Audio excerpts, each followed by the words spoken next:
آج کے ویڈیو محمد امان صاحب جو ہمارے پیارے سبسکرائبر ہیں ان کی خواہش پر پیش کی جا رہی ہے۔ رحمۃ اللہ وبرکاتہ، خیر مقدم ہے آپ کا فدا نامے میں۔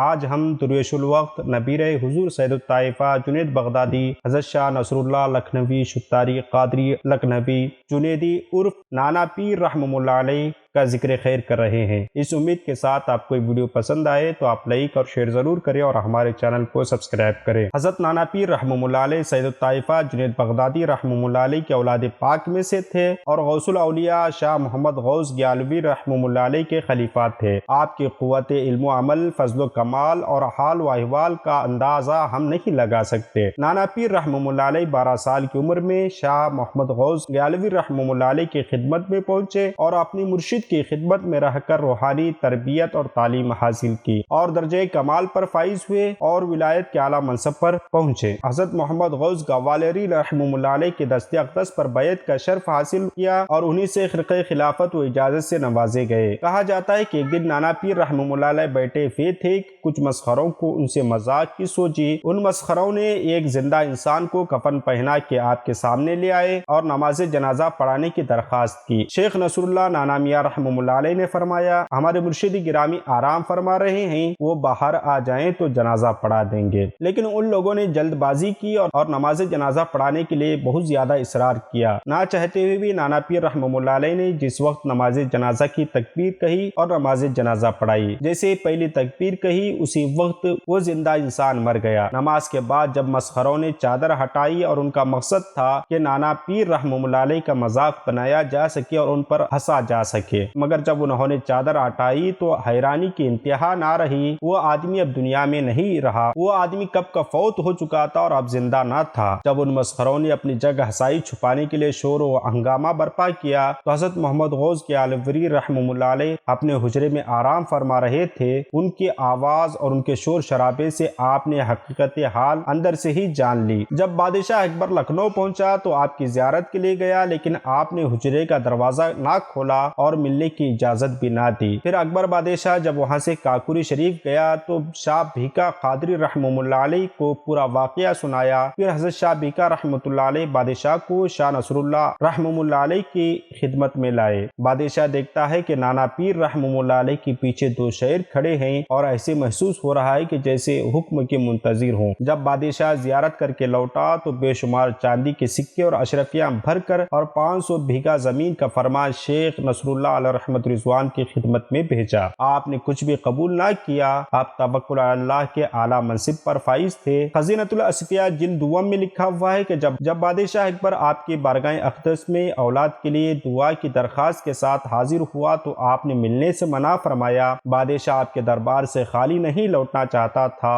بادشاہ اکبر نے آپ کے دربار اقدس پر دستے طلب دراز کیے رہا تو شیخ نصر اللہ نے ایک چادر اٹھا کر اپنے بیٹے نور الدین پر ڈال دی تو نور الدین علیہ رحمت رضوان کا انتقال ہوا۔ شیخ نصر اللہ رحمۃ اللہ علیہ نے باہر آ کر بادشاہ اکبر سے فرمایا، تجھے بیٹا ہوگا اور اس کا نام تو نور الدین رکھنا۔ ایسے ہی ہوا۔ اس کے بعد بادشاہ اکبر کے ہاں ایک لڑکا پیدا ہوا جس کا نام نور الدین محمد جہانگیر عرف سلیم رکھا گیا۔ حضرت سیدنا محمد غوث گوالری رحمۃ اللہ علیہ نے سید تاج الدین علی جلال بخاری رحمۃ اللہ علیہ سے فرمایا، نصر اللہ کے لیے ہم نے لکھنؤ میں رہنا مقرر کیا ہے۔ حضرت سید تاج الدین علی بخاری رحمۃ اللہ علیہ نے تمام ظاہری اور باطنی تعلیم و تربیت حضرت خواجہ محمد غوث گوالری رحمۃ اللہ علیہ کی صحبت میں رہ کر مکمل کی تھی۔ حضرت سیدنا محمد غوث گیالوی رحمۃ اللہ علیہ سے حضرت تاج الدین علی بخاری رحمۃ اللہ علیہ نے عرض کی کہ لکھنؤ میں حسد اور رشک بہت زیادہ ہے، اس سے پہلے اس شہر سے سید بدیع الدین شاہ مدار رحمۃ اللہ علیہ آزردہ ہو چکے ہیں، شاہ نصر اللہ کس طرح اس شہر میں گزر بسر کریں گے؟ شیخ غوث گیالوی رحمۃ اللہ علیہ نے فرمایا، نصر اللہ کے حاسدین قیامت تک زیر زمین رہیں گے اور شیخ نصر اللہ اس شہر کے لوگوں کو راہ خدا کی دکھائیں گے اور ان کے سینوں کو ہدایت کے نور سے روشن اور معمور کریں گے۔ سید تاج الدین علی بخاری رحمۃ اللہ علیہ کے ساتھ شیخ نصر اللہ علیہ رحمت رضوان اپنے پیر و مرشد کے حکم پر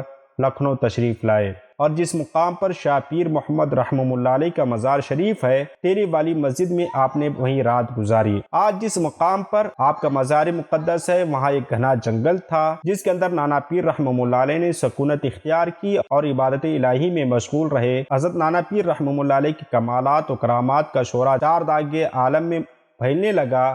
لوگ ذوق در ذوق آپ کی خدمت میں حاضر ہونے لگے۔ آپ نے بے شمار لوگوں کی اصلاح فرمائی۔ بہت سارے لوگ آپ کے دامن کرم سے وابستہ ہو کر گناہوں سے توبہ کی۔ ایک ہفتے کے بعد نانا پیر رحمہ اللہ علیہ سے حضرت خضر علیہ السلام کی ملاقات ہوئی۔ حضرت خضر علیہ السلام نے آپ کو تلقین فرمائی اور آپ کو اپنے فیض صحبت سے مالا مال فرمایا۔ یوں آپ نے باقی زندگی لکھنؤ میں بسر کی۔ حضرت نانا پیر رحمہ اللہ علیہ کے جلال کا یہ عالم تھا کہ جس نے بھی آپ کا جانشین یا خلیفہ بننے کے لیے آپ کا جبہ مبارک زیب تن کرنے کے لیے جب جبے پر نظر ڈالتا، اس سے نکلنے والی نورانی و عرفانی شعاؤں کا مستحق نہ ہو سکا اور اسی وقت وہ فوت ہو گیا۔ ایک عرصے تک آپ کے در کی سجادگی چلی، لیکن کسی نے بھی جبہ مبارکہ پہننے کی کبھی کوشش نہیں کی اور کسی میں کبھی ہمت بھی نہ ہوئی۔ شہنشاہ اکبر کے دور میں 11 رجب کو اپنی جان جانے آفرین کے سپرد کی اور آپ کے روضہ مبارک کے مجاور آپ کے بھائی شیخ سکندر کی اولاد ہیں، جن کا مزار مبارک اندرونی مقبرے میں ہے۔ حضرت نانا پیر رحمہ اللہ علیہ کے حوالے سے فارسی میں بحر ذخار جلد دوم میں جو مواد ہے ہم آپ کو اسکرین پر دکھا رہے ہیں، آپ وہاں سے بھی دیکھ سکتے ہیں۔ ویڈیو کیسی لگی آپ ہمیں کمنٹ باکس میں بتائیں۔ انشاءاللہ ملتے ہیں اگلی ویڈیو میں، تب تک آپ اپنے پیاروں کا خاص خیال رکھیں اور ہمارے چینل کو سبسکرائب کریں۔ السلام علیکم۔